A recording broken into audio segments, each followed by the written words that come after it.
There seemed to be no escape from the Magdalene asylums and the orphanages attached to them. The penitents were virtual prisoners, unaware of their rights and without any sign of when or how they could leave. Many believed that their fate was to work in the laundries forever, and some remained there all their life. The nuns would say, "Oh, your life isn't worth living now. You've fell from grace, and your respectability is gone, and you better make your mind up to stay here for your life." And I say, I've got a baby, and I'm going to go out. I'm going to get out of here, and I don't care how I get out of here, but I'm going out of here. I will not stay in this place forever.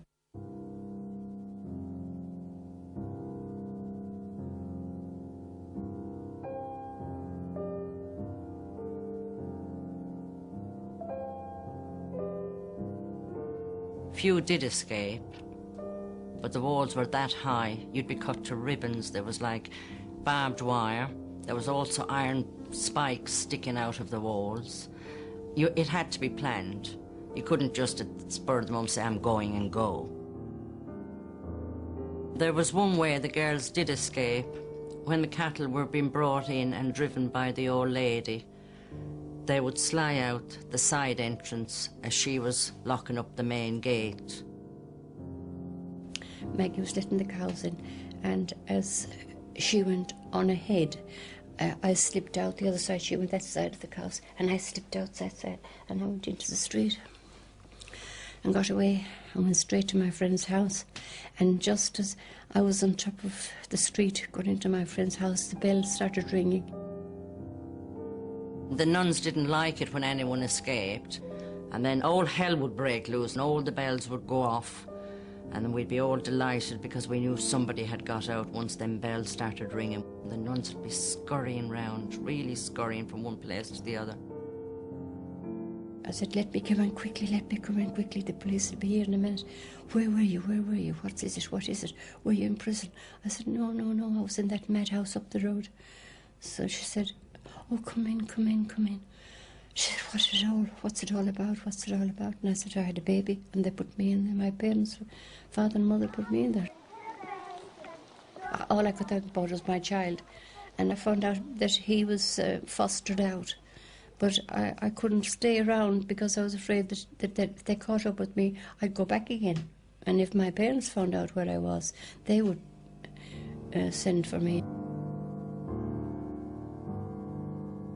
Christina made her way to Northern Ireland to work as a nurse. She had spent 3 years in the Magdalene asylum before her escape.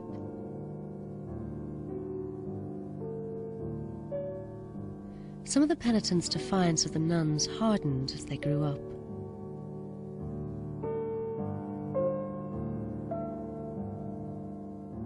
I started to rebel. I thought, I'm 21, 22 years of age. I'm going to be here forevermore. You know, I want out. So I wouldn't do my work. They used to lock the dormitories. So while the girl had gone down the clock, I lay under the bed so she didn't spot me. And when the door was locked, I lay on top of my bed.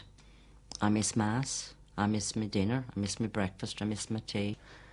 And I'd let my hair grow, and it was way down my back. It was really nice, thick, shiny black hair. And the sister come along, "Get that hair cut," she said. "This lady's going to cut it for you." And she had the lady beside her with shears to cut my hair. So I really kicked up a stink. I punched the door. I did lose my temper, but I was determined she wasn't going to cut my hair. And I won. She didn't cut my hair.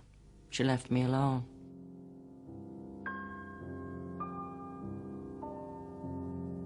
In 1964, after 8 years incarceration at the Sisters of Mercy Asylum in Galway, Phyllis was released.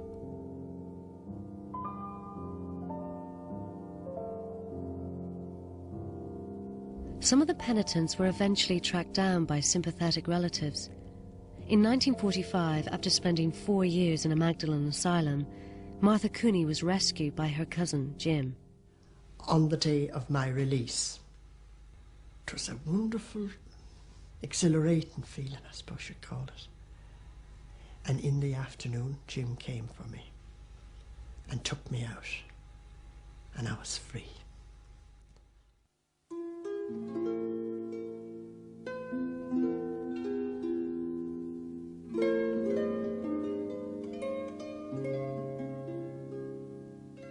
Adapting to life outside, though, was an awesome challenge.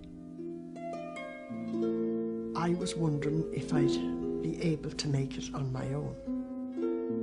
And you see, not having seen many people, only that the usual, not having seen people dressed up, I mean, the clothes and everything was different.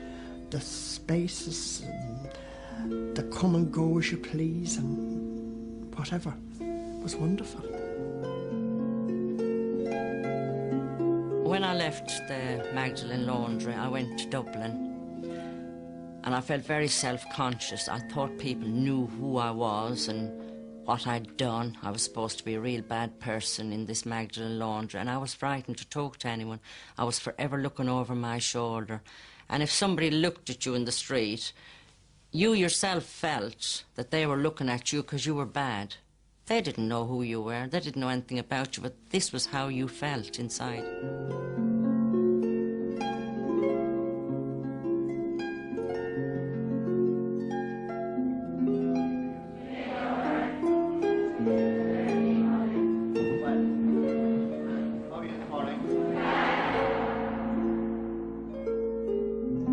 In 1956, Bridget Young left the orphanage in Limerick.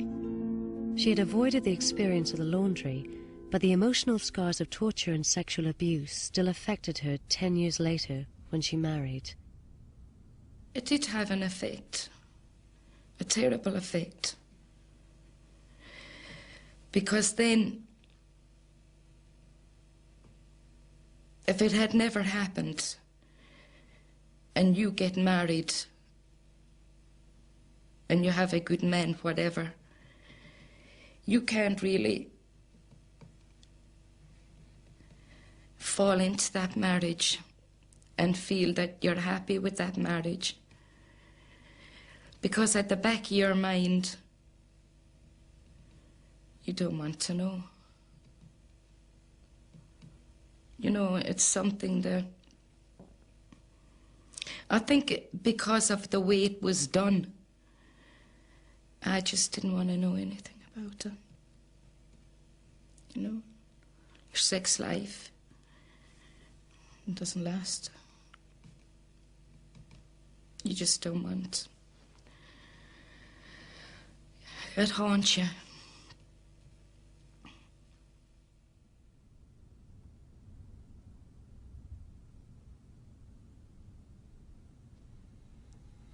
All I've wanted to do was do a job and be independent.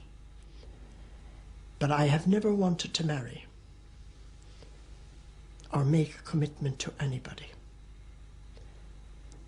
because I never wanted anybody to have power over me or chain me ever again. I met my husband when I was 25. He was quite a nice man. We got on very well. But I didn't like the sexual part of the marriage. I didn't like it at all. I felt it was wrong. He was very patient for a long, long time. He was very, very patient.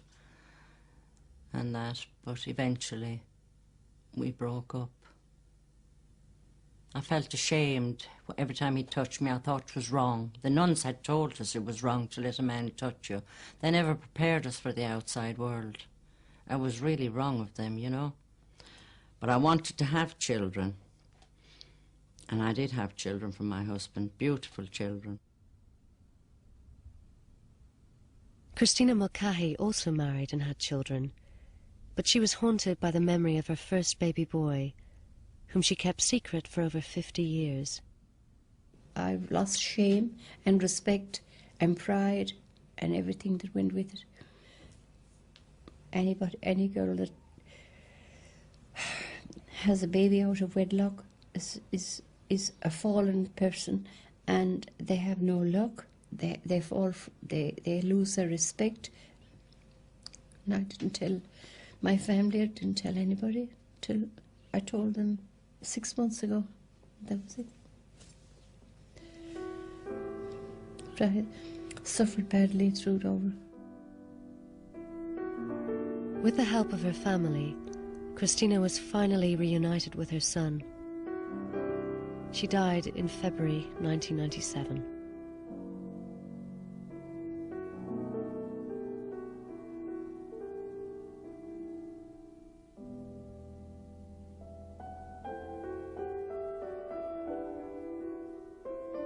In 1996, the last of the Magdalene institutions closed.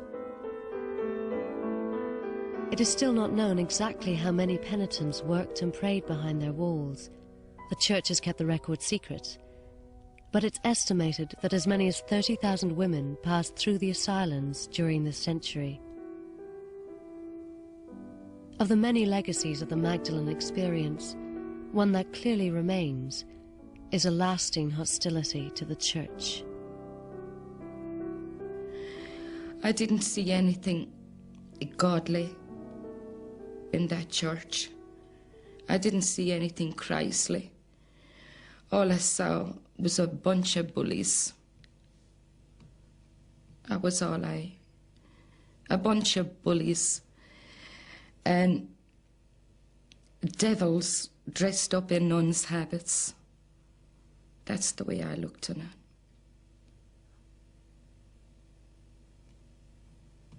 I feel nothing of the Catholic Church. The day I left the Catholic Church, I left that with them.